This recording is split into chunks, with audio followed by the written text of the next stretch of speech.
Chaque rayon de soleil qui réchauffe votre visage a une histoire. Une histoire qui a commencé bien avant que le soleil lui-même ne soit né. C'est une histoire d'obscurité, de froid, et d'une gravité patiente et inexorable.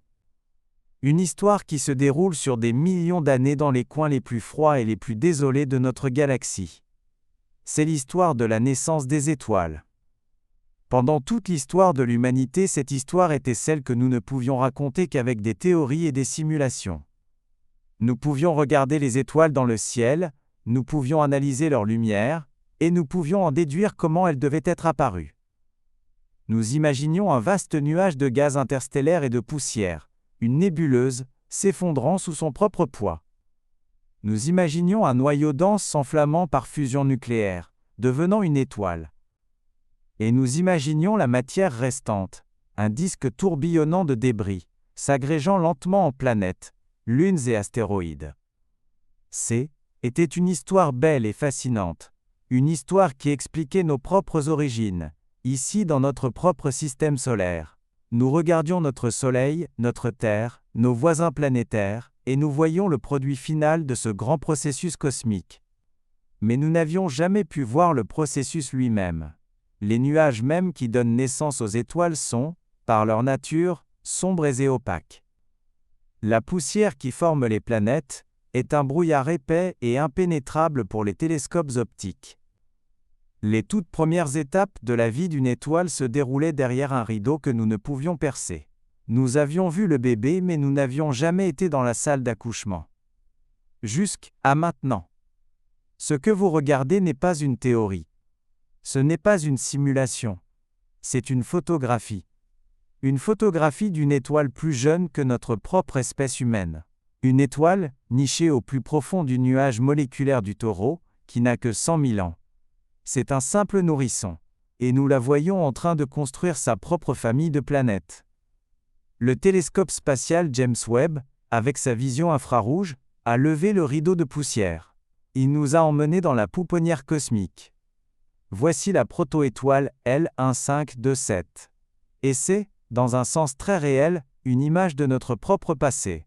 C'est l'histoire d'un rayon de soleil, raconté non pas avec des mots, mais avec de la lumière.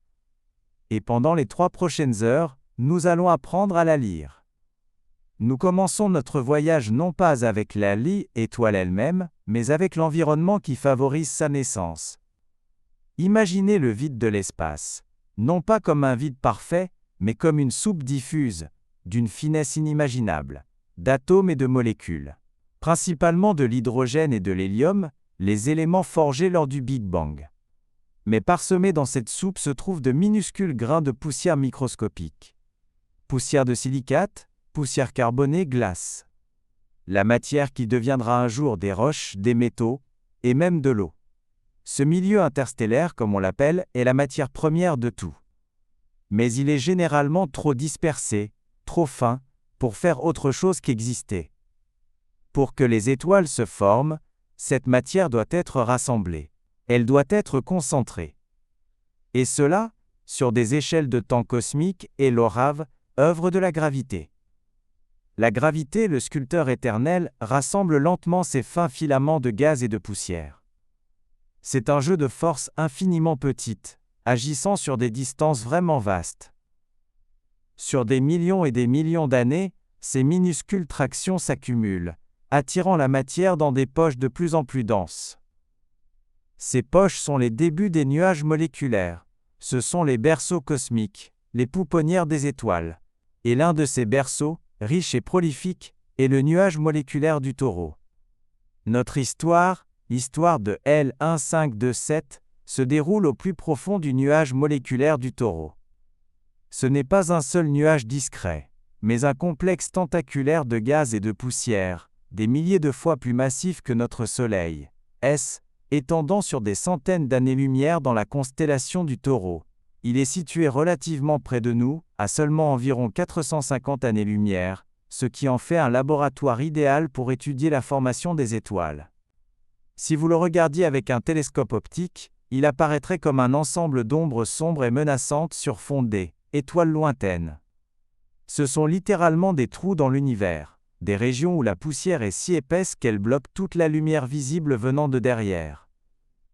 Mais ce qui ressemble à un vide pour nos yeux est, pour un télescope infrarouge comme Webb, une ruche d'activité. Ces taches sombres ne sont pas vides, elles regorgent de matière. Elles sont si froides, si denses, que les atomes d'hydrogène peuvent se combiner pour former des molécules d'hydrogène. $H-2 $. C'est crucial. L'hydrogène moléculaire est l'ingrédient principal des étoiles. Il est aussi incroyablement difficile à observer directement car il émet pas beaucoup de lumière dans les conditions froides de ces nuages. Mais la poussière, qui s'y mêle, le fait. Et les molécules, en particulier celles contenant du carbone et de l'oxygène, se révèlent dans l'infrarouge. Le nuage moléculaire du Taureau est un environnement dynamique. Ce n'est pas un lieu statique et serein. Il est parcouru de filaments, denses vrilles de gaz et de poussière, qui serpentent à travers le nuage, comme des veines cosmiques. C'est dans ces filaments que l'action se déroule. Ils ne sont pas uniformes. Ils contiennent des amas et des nœuds. Ces nœuds sont les embryons des futures étoiles. Ce sont des régions où la gravité a réussi à surmonter la pression interne du gaz et les champs magnétiques qui imprègnent le nuage, initiant le processus lent et pénible de l'effondrement. Imaginez une tour de Jenga géante, presque parfaitement équilibrée, faite de gaz et de poussière. La moindre petite perturbation, une onde de choc d'une supernova voisine, une collision avec un autre nuage, ou même de simples fluctuations de densité aléatoires, peut faire bouger l'un des blocs. Ce petit mouvement peut déclencher une réaction en chaîne, menant à un effondrement localisé. Dans le nuage moléculaire du Taureau, nous voyons d'innombrables exemples de ces effondrements naissants. Certains échoueront, se dissipant à nouveau dans le nuage. Mais d'autres, comme celui sur lequel nous nous concentrons aujourd'hui, sont destinés à devenir des étoiles. Ce sont les graines. Ce sont les débuts des systèmes solaires. Le nuage est un écosystème vibrant de systèmes stellaires naissants, chacun à un stade de développement différent. Certains ne sont que de simples perturbations gravitationnelles, à peine visibles. D'autres ont déjà formé des protodisques. Et quelques-uns, comme L1527, sont suffisamment avancés pour que leur proto-étoile commence à briller, bien que toujours cachée à la vue directe, illuminant ses environs. Cette riche tapisserie de formation d'étoiles fait du Taureau une mine d'or pour les astronomes, qui cherchent à comprendre les toutes premières étapes du cycle de vie des étoiles et des planètes. C'est là que la poussière cosmique se transforme en architecture cosmique. Ainsi, au sein de l'un de ces filaments denses du nuage moléculaire du Taureau, un nœud particulier de gaz et de poussière a commencé son voyage inexorable. C'est le moment, le point de genèse, pour L1527. Au départ, ce N était qu'une région légèrement plus dense, plus froide que ses environs, peut-être seulement à quelques dizaines de degrés au-dessus du zéro absolu. Sa température était si basse que même des molécules très complexes, bien plus complexes que le simple hydrogène, pouvaient se former et geler sur les surfaces des grains de poussière, comme un givre cosmique. C'est un détail essentiel, sur lequel nous reviendrons lorsque nous discuterons de la chimie. Sur des dizaines de milliers, peut-être des centaines de milliers d'années, ce noyau dense s'est lentement contracté sous sa propre gravité. En se contractant, il a commencé à tourner plus vite. Ceci est dû à une loi fondamentale de la physique, la conservation du moment cinétique. Imaginez un patineur sur glace qui ramène ses bras. Il tourne plus vite. Le même principe s'applique ici. Alors que le vaste et diffus nuage s'effondre vers l'intérieur, son rayon diminue. Et pour conserver son moment cinétique, sa vitesse de rotation doit augmenter. C'est cette rotation qui empêche l'ensemble du nuage de s'effondrer simplement directement en une seule étoile massive. Au lieu de cela, la force centrifuge, générée par la rotation, provoque l'aplatissement de la matière en effondrement en un disque. C'est la naissance du disque protoplanétaire, la structure même à partir de laquelle les planètes se formeront éventuellement. Au centre même de ce disque tournant et s'aplatissant, la matière devient incroyablement dense et chaude. La pression et la température atteignent des niveaux inimaginables. Cette région centrale est la proto-étoile. Ce n'est pas encore une véritable étoile, car elle ne génère pas encore d'énergie par fusion nucléaire. Elle continue de rassembler de la masse, de se contracter. Son énergie provient de l'effondrement gravitationnel lui-même.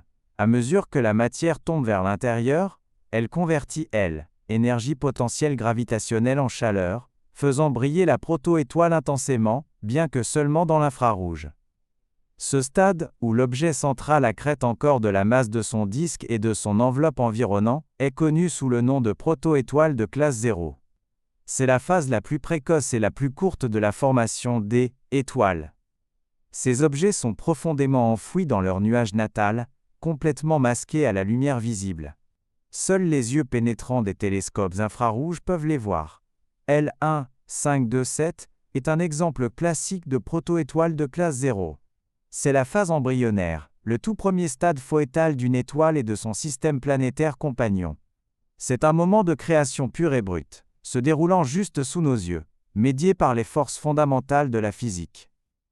Et maintenant, avec notre compréhension de son environnement et de ses origines, tournons à nouveau notre regard vers l'incroyable image de L1527 elle-même. Ce que Webb nous a donné ici est un chef d'œuvre de portrait cosmique, une fenêtre sur un processus qui définit notre existence même. Prenez votre temps. Laissez vos yeux errer, absorbez les détails, la couleur, la beauté impossible. La première chose qui frappe est la magnifique forme de sablier lumineux. Une sculpture céleste symétrique, taillée dans le noir. C'est la nébuleuse. Ces bleus et oranges vibrants ne sont pas émis par le gaz lui-même, mais sont des reflets. Ils diffusent la lumière de la proto-étoile cachée, L1527, qui est enfouie au plus profond de la bande horizontale sombre qui coupe l'image en deux. Les teintes bleues que vous voyez sont là où la lumière se diffuse sur des particules de poussière plus fines et plus petites. Les tons orange plus rougeâtres sont là où la lumière interagit avec des grains de poussière plus gros, ou là où elle a été diffusée plusieurs fois, perdant une partie de ses composantes plus bleues. C'est similaire à la façon dont l'atmosphère de la Terre diffuse la lumière bleue plus efficacement, rendant notre ciel bleu, et laissant passer la lumière rouge au coucher du soleil. Ici, dans ce cadre cosmique, ces couleurs brossent un tableau de la composition et de la distribution de la poussière. La structure entière ressemble à une vaste caverne cosmique, creusée dans le nuage environnant plus sombre. C'est précisément ce que c'est. C'est une cavité d'écoulement. Alors que la proto-étoile au centre accrète de la matière de son disque, elle projette également de puissants jets de gaz et de poussière depuis ses pôles. Ces jets agissent comme des bulldozers cosmiques, labourant le nuage moléculaire environnant, creusant ces énormes cavités lumineuses. Nous voyons le chemin de la destruction qui mène à la création. Regardez attentivement la texture à l'intérieur des régions lumineuses. Vous pouvez voir des filaments et des vrilles complexes, comme des traînées de fumée ou des coups de pinceau célestes. Ce n'est pas statique. Ce gaz et cette poussière sont en mouvement, dynamique, répondant au vent énergétique et au rayonnement émanant de la proto-étoile. Chaque courbe, chaque ombre, raconte une histoire d'interaction entre l'étoile nouveau-née et son environnement. C'est un paysage, vivant, respirant, constamment remodelé. Sous le sablier principal, vous pouvez apercevoir d'autres nébuleuses plus diffuses, brillant faiblement à l'arrière-plan. Ce sont d'autres régions du nuage moléculaire du Taureau, peut-être sur le point de former leurs propres étoiles, ou étant subtilement influencées par la lumière de L1527. Le champ est riche de ces formations plus petites et moins énergétiques, chacune témoignant silencieusement de la nature omniprésente de la formation des étoiles dans cette région. Cette image n'est pas seulement un instantané, c'est un tableau dynamique de la naissance cosmique, figé dans le temps pour que nous puissions le contempler et le comprendre. Bien que la nébuleuse en sablier elle-même soit à couper le souffle, sa véritable signification réside dans ce qu'elle révèle sur son moteur caché, la proto-étoile L1527. Cette étoile est classée comme une proto-étoile de classe 0, le stade le plus précoce de l'évolution stellaire, ce qui la rend incroyablement jeune. Pour comprendre L1527, nous devons nous plonger plus profondément dans les processus qui se déroulent en son cœur même, derrière cette bande sombre et opaque. Comme nous l'avons vu, L1527 est toujours en train de rassembler de la masse.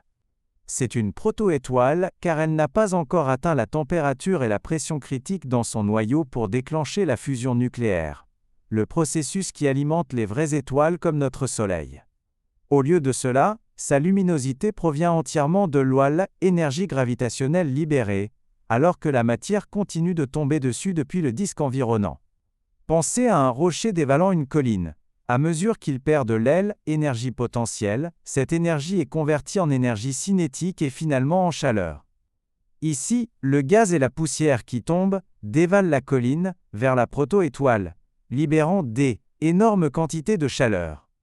Cette chute de matière n'est pas uniforme.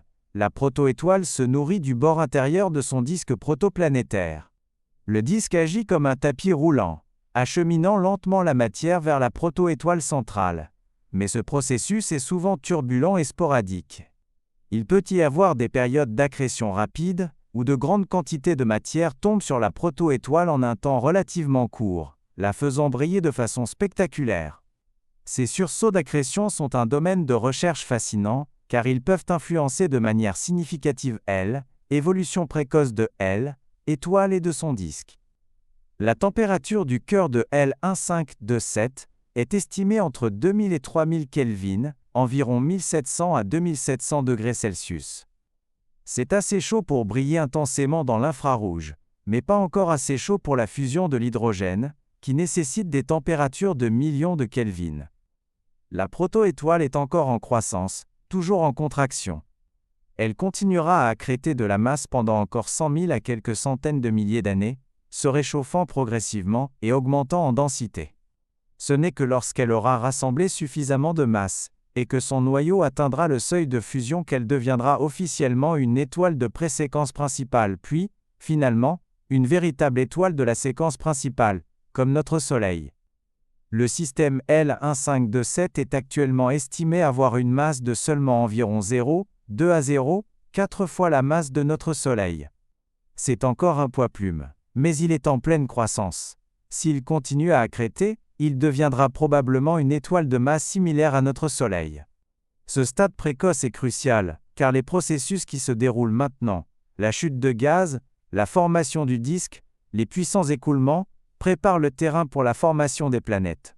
Les décisions, pour ainsi dire, prises par la proto-étoile au cours de ces 100 000 premières années, influenceront fondamentalement l'architecture et la composition du système solaire qu'elle abritera finalement. La caractéristique visuelle la plus frappante de l'image de L1527 est sans aucun doute la forme de sablier. Ce n'est pas un simple reflet passif. C'est une conséquence directe des processus puissants et dynamiques qui se produisent au cœur même du système solaire en formation. Ce sont les cavités d'écoulement, et elles racontent une histoire de violence et de création. Alors que la matière tombe sur la proto-étoile depuis le disque protoplanétaire, tout n'atteint pas l'objet central. Une fraction significative, souvent autour de 10 à 20% de la masse qui tombe, est redirigée et lancée vers l'extérieur en deux jets de matière hautement collimatés et dirigés de manière opposée. Ce sont des jets bipolaires, jaillissant des pôles de la proto-étoile à des vitesses incroyables, souvent des centaines de kilomètres par seconde. Pensez-y comme à un échappement cosmique. Ces jets ne sont pas faits de matière solide. Ce sont des flux de gaz et de poussière énergisés, souvent traversés par des champs magnétiques. Alors que ces jets à grande vitesse labourent le gaz et la poussière beaucoup plus dense et plus froid du nuage moléculaire environnant, ils créent des ondes de choc. Ces ondes de choc chauffent la matière ambiante, la faisant briller. Plus important encore, ils nettoient littéralement de vastes canaux ou cavités dans le nuage. Ce sont des chasse-neige cosmiques, dégageant un chemin pour que la proto-étoile et son disque puissent croître. La forme de sablier que nous voyons est le résultat de ces jets nettoyant deux cônes de matière, l'un au-dessus et l'autre au-dessous du disque central. La lumière de la proto-étoile L1527 profondément enfouie, qui serait autrement complètement masquée par la poussière du disque et le dense nuage moléculaire, échappe le long de ces chemins dégagés. Elle illumine ensuite les parois de ces cavités, se diffusant sur les grains de poussière à l'intérieur, créant les nébuleuses brillantes et lumineuses que nous observons. La bande centrale sombre est simplement notre vue du disque protoplanétaire, vue par la tranche, qui bloque la lumière de la proto-étoile, et l'empêche d'illuminer directement la région juste devant et derrière elle. Les couleurs racontent à nouveau une histoire. La lumière bleue est diffusée plus efficacement par des grains de poussière plus petits et à des angles moins profonds, tandis que la lumière plus rougeâtre indique des grains de poussière plus gros, ou une lumière qui a été diffusée plusieurs fois, ayant voyagé plus profondément dans les cavités. Les textures complexes à l'intérieur du sablier sont probablement dues à des variations de la densité du gaz et de la poussière dans le nuage d'origine, ou à des variations de la puissance des jets au fil du temps. Nous voyons un enregistrement fossile de l'activité de la proto-étoile, gravé dans la nébuleuse environnante par ces puissants écoulements. Ces écoulements ne sont pas seulement un spectacle visuel, ils sont un composant essentiel de la formation des étoiles. Ils régulent la quantité de masse qu'une étoile peut accréter. Sans eux, la proto-étoile pourrait continuer à rassembler de la masse indéfiniment, devenant potentiellement une étoile beaucoup plus massive. En dégageant le nuage environnant, les jets coupent efficacement l'approvisionnement en carburant, aidant à définir la masse finale de l'aile, étoile. Ils sont une partie violente mais nécessaire du processus de naissance, un acte nécessaire de sculpture cosmique. Nous avons passé la dernière heure à nous émerveiller devant le sablier lumineux, un témoignage des puissants écoulements de la proto-étoile. Mais le véritable cœur de notre histoire, la partie qui parle le plus directement à nos propres origines, se cache dans la bande centrale sombre, qui coupe ce sablier en deux. C'est le disque protoplanétaire, et c'est ici, dans cet anneau aplati et tourbillonnant de gaz et de poussière, que les graines des futures planètes sont déjà semées. Avec la vision infrarouge de Webb, nous voyons ce disque presque parfaitement par la tranche. Cette orientation est un coup de chance pour les astronomes, car elle nous permet de voir la structure verticale du disque et, plus important encore, d'observer la composition chimique de la matière à l'intérieur, alors que la lumière de la proto-étoile cachée le traverse. Imaginons à quoi ressemble ce disque. C'est une vaste crêpe de matière en rotation, de plusieurs centaines d'unités astronomiques de diamètre, bien plus grande que tout notre système solaire. En son centre se trouve la proto-étoile L1527. Le disque est alimenté par l'enveloppe plus grande de gaz et de poussière qui s'effondre encore lentement sur lui. La matière spirale vers l'intérieur en direction de la proto-étoile, s'accrétant sur sa surface. Mais plus loin, la matière est plus stable, prise dans un équilibre délicat entre l'attraction gravitationnelle de la proto-étoile vers l'intérieur et la force centrifuge de sa propre rotation vers l'extérieur. Ce disque est le lieu de naissance des planètes. Ce n'est pas une entité lisse et uniforme, c'est un environnement turbulent et dynamique. Les grains de poussière, initialement microscopiques, commencent à entrer en collision et à se coller les uns aux autres. C'est la première étape de la formation des planètes, un processus connu sous le nom de coagulation. Imaginez des flocons de neige qui s'agglomèrent en tombant. Sur des millions d'années, ces minuscules grains de poussière deviennent des cailloux, puis des rochers, puis des planétésimaux de la taille d'1 kilomètre. Ces planétésimaux s'attirent ensuite gravitationnellement, balayant plus de matière, pour finalement former les noyaux des planètes. C'est le modèle de l'accrétion de noyaux de la formation planétaire. Le processus exact est incroyablement complexe. Influencé par la turbulence du gaz, la taille et la composition des grains de poussière, et la présence de champs magnétiques. Mais ce que nous voyons dans L1527 est le tout premier stade de ce processus. Un riche réservoir de matière première, organisé en un disque, prêt pour la formation de mondes. C'est la fonderie cosmique où la matière des étoiles devient la matière des planètes. C'est ce que nous avons de plus proche d'une observation en temps réel, du moment même où un système solaire commence à prendre forme. L'image de L1527 avec son sablier lumineux et son disque central sombre est visuellement stupéfiante.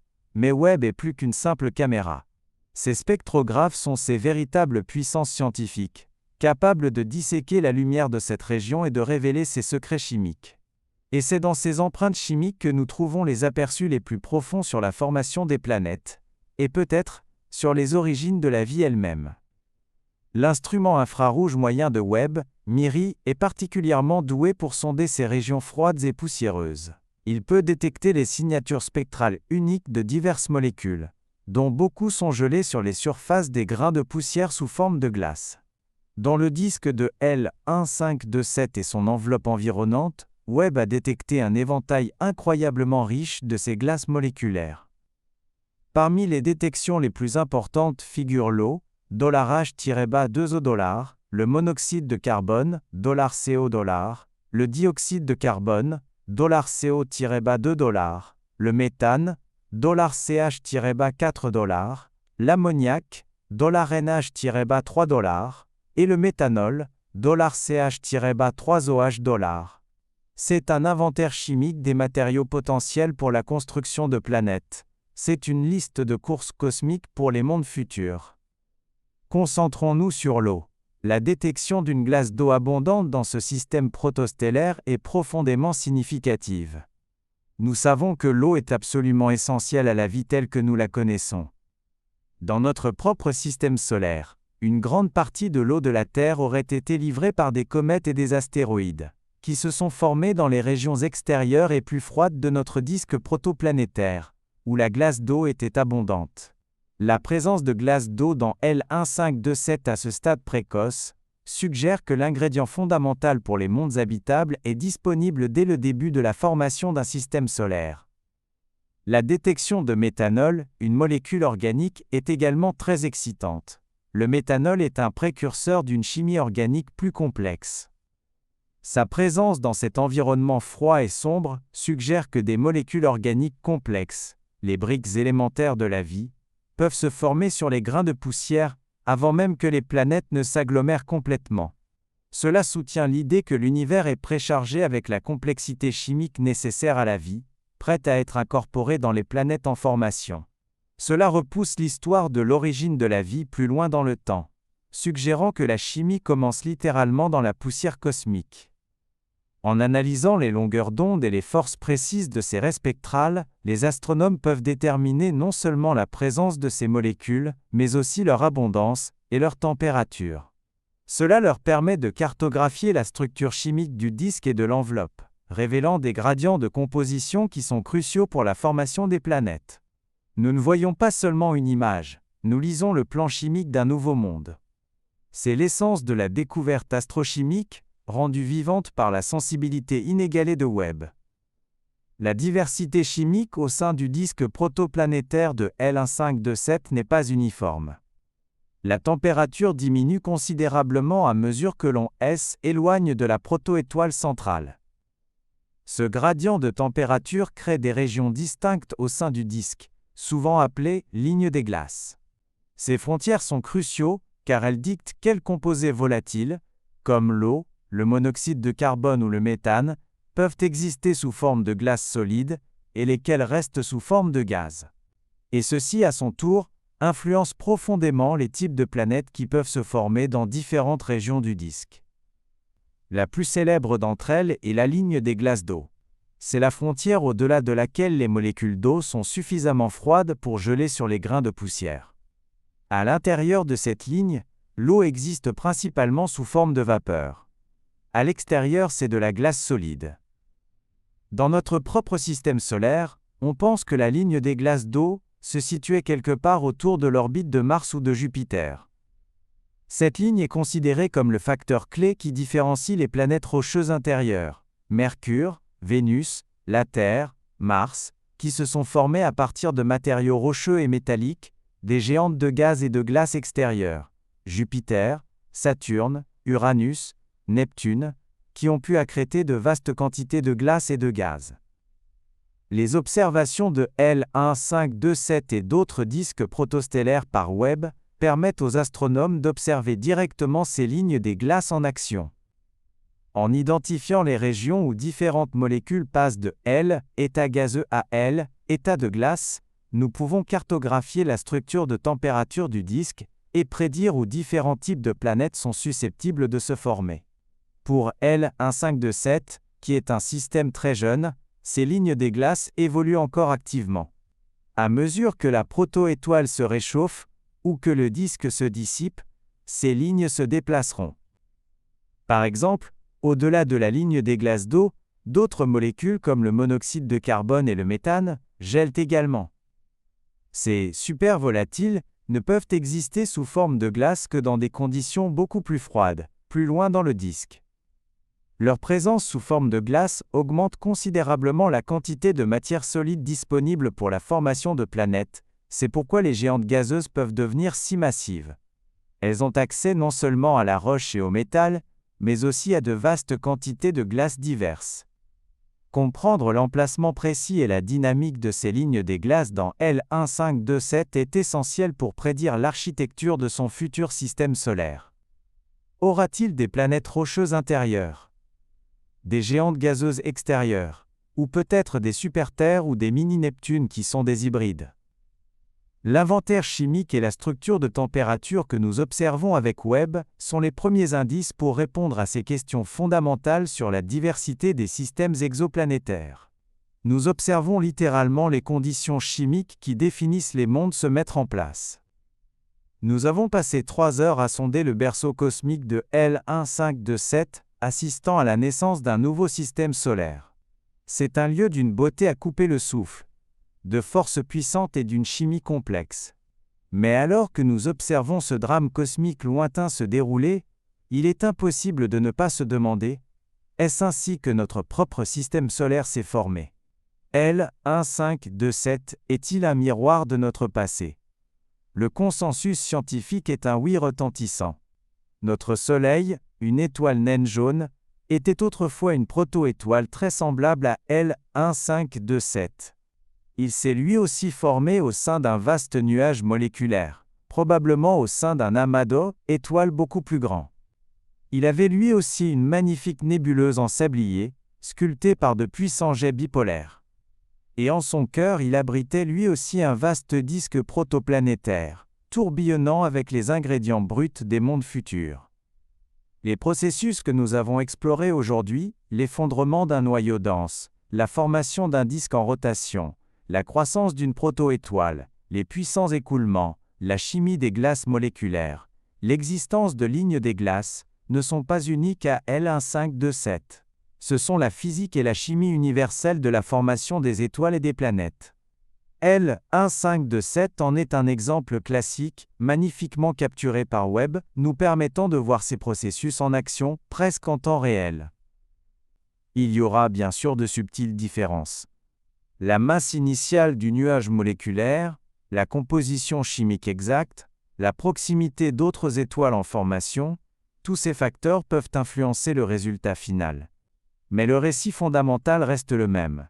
La même danse de la gravité, du moment cinétique et de la fusion nucléaire a créé notre Soleil. Les mêmes collisions collantes de grains de poussière et l'accrétion gravitationnelle ont construit notre Terre et ses frères et sœurs planétaires. Ainsi, lorsque nous regardons L1527, nous ne regardons pas seulement une curiosité astrophysique lointaine. Nous regardons une image profondément personnelle. Nous regardons notre propre portrait de famille cosmique, pris il y a des milliards d'années. Nous voyons les conditions qui ont permis la formation des éléments en nous, de l'eau qui remplit nos océans, et du sol, même sous nos pieds. Cette image est une connexion profonde à nos origines, un humble rappel que nous sommes des enfants des étoiles, nés de la même poussière et du même gaz, que nous voyons maintenant tourbillonner dans ce système solaire lointain et naissant. C'est un témoignage du fait que l'univers est en constante et magnifique création. Nous avons passé 3 heures dans la salle d'accouchement d'un système solaire, assistant au processus brut et magnifique de la création. Nous avons vu le plan des planètes, la chimie des origines, et les échos de notre propre passé lointain. Après cet incroyable voyage au cœur d'un berceau cosmique, si vous ne deviez retenir qu'une seule chose de cette image, que ce soit celle-ci. L'univers ne crée pas seulement des étoiles, il crée constamment et magnifiquement les conditions mêmes de la vie. La présence d'une glace d'eau abondante et de molécules organiques complexes dans des systèmes solaires naissants comme L1527 suggère que les ingrédients de la vie ne sont pas des accidents rares, mais qu'ils sont intégrés dans la recette même de la formation planétaire, faisant de l'univers un terrain fertile pour les mondes. Alors que L1527 nous montre la naissance vibrante d'un nouveau système solaire, Webb nous a également montré la grande tapisserie de la création galactique, remontant jusqu'au tout premier moment après le Big Bang. Pour voyager jusqu'à l'aube du temps elle-même, cliquez sur la vidéo qui apparaît maintenant sur votre écran.